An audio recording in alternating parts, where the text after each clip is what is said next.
This changes everything for the Los Angeles Lakers as a brand new report has dropped, revealing a huge update as it pertains to Maxi Kleber. We're going to break this down as it has fans fired up. We also have a few new updates following what was a disastrous game last night. So stay tuned for all that in this episode. But before we get into it, if you're a part of the percentage who aren't subscribed to the channel, this is the place to be for daily Lakers content. About 90% of you who are watching right now aren't subscribed to the channel.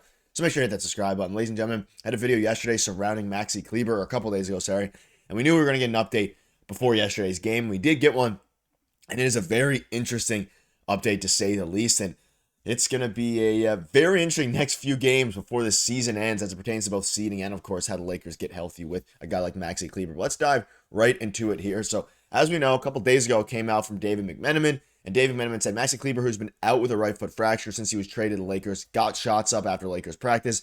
JJ Redick went out and said the team would have an update on his recovery timeline tomorrow, which was, of course, yesterday, and now we finally got an update. The Lakers announced Thursday that Maxi Kleber will continue his return to play process with ongoing on-court activity, and further updates will be provided as appropriate. No timeline for a return was provided by the team. So we were obviously hoping that a timeline was going to be provided for for Maxi Kleber and the Lakers, simply because he's actually a very intriguing guy. He's a player who, and I saw a lot of you guys commenting about him, I think he is someone that there is a real world that he gets, if he was healthy, that he would get some run on this team, just given the way that this team is currently constructed, and they don't really have a backup center, especially not a backup stretch. And the good news is he has his return to play process. It's not like he's going to miss a ton more time. The bad news is there's not a lot of time left in the regular season for this to actually come to fruition as it pertains to Maxi Kleber and potentially returning for the playoffs. But we do have some more updates. And again, you can see this here. This was the medical update from the team.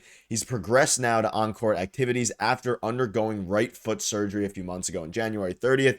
Kleber will continue his return to play process, and further updates will be provided as appropriate. So as the season slowly inches closer and closer to a close here and the postseason starts to come up, it is going to be an interesting thing to keep an eye on, Maxi Kleber, because, again, I think he's better than, and there's a lot of Mavericks fans who said he wasn't very good, all these different things. I think he's better, and a lot better than a lot of Lakers fans think. I think he's just better in general than what most fans think, simply because he was hindered over the past couple of seasons with a very, bad injury. And then, of course, he had the big injury there before getting the surgery on January 30th. So you look at it from that perspective. You look at it from the perspective of the Lakers not having a backup center that is any good, really.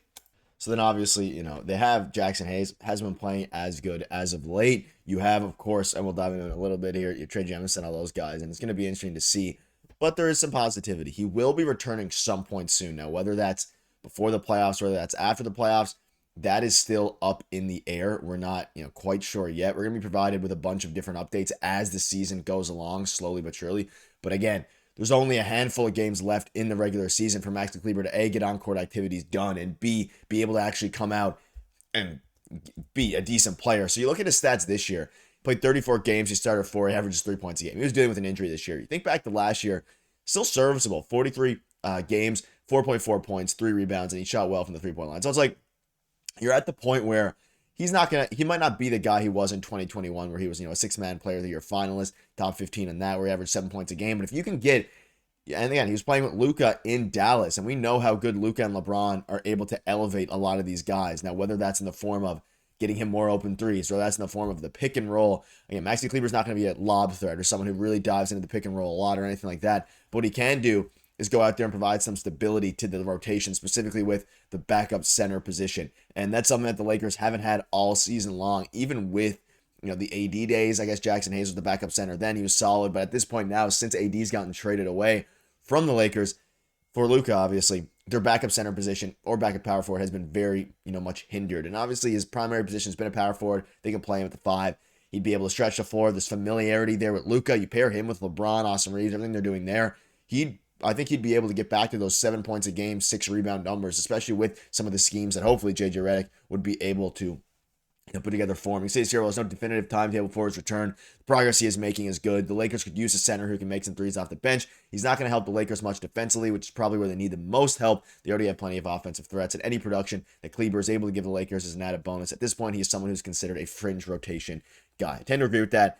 That being said, though, I do ultimately think that he would, get a spot on the rotation if it was to happen, simply because their other options are pretty lackluster. And this is a guy who is A, been around for a while, and B, I mean, is a veteran, but C, I guess, is Luka Doncic's former teammate, and they have a ton of chemistry there, similar to Dorian Finney-Smith. So it's going to be a very interesting thing to keep an eye on. We're going to keep you up to date with all the latest as it pertains to Maxi Kleber. So let us know down below. Let me know down below.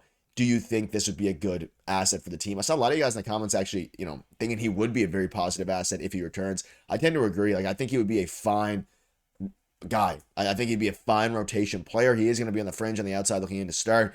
He would provide you some stability as opposed to Trey Jemison and things like that. But let me know down below what your thoughts are. A few other things before we wrap up here. And the big conversation yesterday was the brutal game from Luka Doncic. Now, let's look at some of the net rating combinations. And I want to talk about this a little bit because obviously I wasn't there for the post-game video yesterday. It was a really bad loss against the Warriors, but LeBron played well, Reaves played well, Doncic played bad. And there's been some question marks about why Luka Doncic has been inefficient as a Laker, all these different things. And you look at the lineup. So the net rating combinations with Doncic, James, and Reaves. Doncic is a +10, Reaves a +8 essentially. You look at all the combinations there, but Doncic, James, and Reaves, when they play together, have a poor net rating. Whereas when they play in pairs of two or separately, it's been very good. Now, there was a lot made when the trade happened about how Austin Reaves would fit alongside these guys. I don't think Austin Reaves is the problem. When he's off the ball, he's been fine. When he's on the ball, he's been fantastic, developing as a facilitator, developing as a playmaker, as a shooter, as a creator, all these different things. Like, he's been fantastic. I don't want to take anything away from him. But it is very interesting to see that Doncic, James, and Reaves, when playing together, have a poor net rating. And I'm curious to see what you guys think down below in the comment section with this information. Do you think there's any correlation or causation to this, or do you think it's just, a fluke? Because JJ Redick spoke out on Doncic. It just wasn't his night. It's not what they were doing. It's what we were doing. And ultimately, they were turning over the ball. They were shooting inefficiently. There's been a lot of discourse online about, JJ Redick. Has he been coaching well? Has he stopped running plays? All these different things. I don't think JJ Redick's the problem here. I think at the end of the day, the team has been playing very poorly. Maybe JJ could definitely run some more plays, all these different things, but I think he's been doing fine. The team hasn't been doing fine, and that's been the biggest issue now. And even Doncic came out and admitted that his performance was unacceptable. I mean, it was, especially given you do not want to be stuck in that 4 seed and playing the Warriors and then playing the Thunder. That is the worst gauntlet you could possibly ask for in the playoffs. So you want to try to get out of that, get up to the 3 seed. But let's not forget the Warriors, for a while, they were in the 7th seed as the play-in guys. So it's going to be interesting. You want to avoid the play-in. I don't think they're going to get in there, even though it is getting tighter and tighter with each passing day. And there's been some rumblings. You see this here from Clutch, why Clutch believes that Doncic has been inefficient as a Laker. He's a player that relies on rhythm and touches more than any other superstar in the league. And when the offense isn't ran through him, the inefficiency effects seep. It's interesting. Changes need to occur. I'm going to, probably have a video coming out on this soon. I don't think it's as big of a deal. Obviously, I think they need to play better, all these different things. I think it's going to come along. There were some injuries that happened with it, all these different things. But Luka will figure it out. LeBron will figure it out. And hopefully LeBron's not injured either. We're going to keep you up to date with all the latest news. Let me know what your thoughts are on that, as well as the Maxi Kleber update. Tons of new updates coming for you all. Thank you guys for watching.